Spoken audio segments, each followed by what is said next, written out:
The Poly Kit for MODO. Let's make some polygons. The new Make Polygons MeshOp is the procedural equivalent of the direct modelling tool, P on the keyboard. With a selection of disconnected vertices, Make Polygons will create a single new polygon.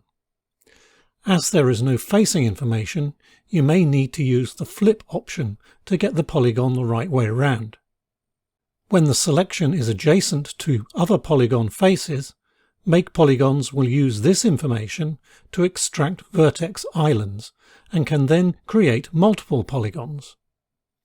The facing of the adjacent geometry will be used to guide the orientation of the new faces. Make Polygons can be used to fill curves. To get a better fit, you can use Curve Rebuild and give your curve more points. Make Polygons will copy the tags from the surrounding faces. In particular, this means that the new polygons will inherit the material from the adjacent geometry. The Poly Kit for MODO is now available on Gumroad. Link in the description.